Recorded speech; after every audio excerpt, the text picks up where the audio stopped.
بسم اللہ الرحمن الرحیم۔ السلام علیکم، آپ دیکھ رہے ہیں جان پاکستان ٹی وی۔ جب آپ رضی اللہ تعالی عنہ کی وفات ہوئی تو ترکے میں صرف کرنسی کی مد میں 3 ارب 20 کروڑ 10 لاکھ دینار چھوڑے تھے۔ 1 دینار گول سونے کا کچھ بھاری سا سکہ ہوتا تھا جو کہ 4.5 ماشے کے برابر تھا، اور اس وقت 1 ماشا پاکستانی 6 یا 7 ہزار روپے کا ہے۔ 1000 گھوڑے، 1000 اونٹ اور 10,000 بکرے بکریاں اور مویشی اس کے علاوہ تھے۔ مدینے اور اس کے اطراف میں بے شمار زمینیں تھیں، جبکہ آپ کی جائیداد میں سونے کی سلیں تک موجود تھیں۔ وفات کے بعد ان سلوں کو کڑھاڑے سے کاٹا گیا۔ مزدوروں نے صبح کاٹنا شروع کیا تو شام ہو گئی اور مزدوروں کے ہاتھ تک سوج گئے۔ آپ رضی اللہ تعالی عنہ کی وفات کے وقت آپ کی 4 ازواج حیات تھیں، اور ہر بیوی کے حصے میں جائیداد کا 8واں حصہ آتا ہے۔ آپ کی ایک بیوی کے حصے میں کرنسی کی صورت میں 4 لاکھ دینار یعنی 400 ملین درہم آئے۔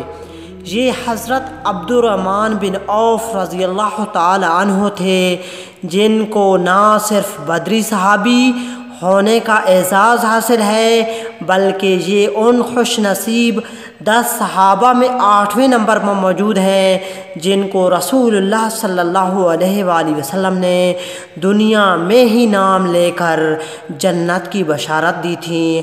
حضرت عبدالرحمن بن عوف رضی اللہ تعالی عنہ اسلام سے پہلے بھی تجارت ہی کیا کرتے تھے، اور حضرت عثمان رضی اللہ تعالی عنہ کے بہترین دوستوں میں شامل تھے۔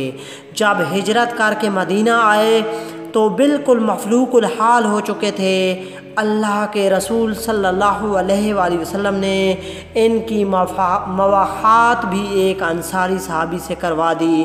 آپ نے ان انصاری صحابی سے صرف 2 سوال کیے، ایک بازار کہاں ہے، دوسرا کاروبار کی مارکیٹ میں سب سے زیادہ ڈیمانڈ کس چیز کی ہے۔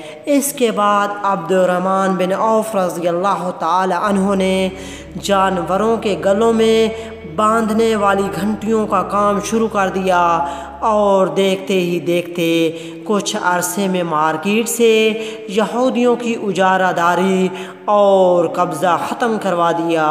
اللہ کے رسول صلی اللہ علیہ وآلہ وسلم نے مدینے میں جو مارکیٹ قائم کی تھی، آپ وہاں کے چھوٹے تاجروں کو کم منافع اور بلا سود مال بھی سپلائی کرتے تھے۔ آپ جو کماتے تھے اس کے 2 حصے کر دیتے تھے۔ ایک دفعہ 8000 دینار کمائے تو 4000 اللہ کے نبی صلی اللہ علیہ وآلہ وسلم کی خدمت میں پیش کر دیے۔ آپ صلی اللہ علیہ وآلہ وسلم نے پوچھا، گھر پر کیا چھوڑا؟ فرمایا، اتنا ہی جتنا لے کر آیا ہوں۔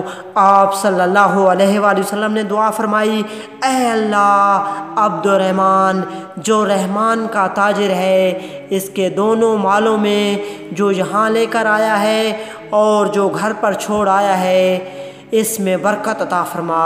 عبدالرحمن بن عوف رضی اللہ تعالی عنہ فرماتے ہیں کہ اس کے بعد سے میں مٹی کو بھی ہاتھ لگاتا تھا تو وہ سونا بن جاتی تھی۔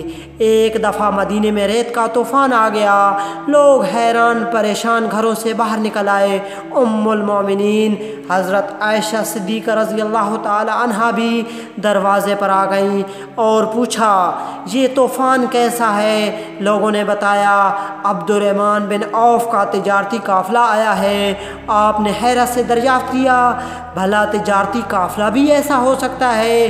اور پھر دیکھتے ہی دیکھتے عین وسط شہر میں 700 سامان سے لدے اونٹ کھڑے تھے۔ عبدالرحمن بن عوف رضی اللہ تعالی عنہ روتے جاتے اور لوگوں میں سامان بانٹتے جاتے تھے،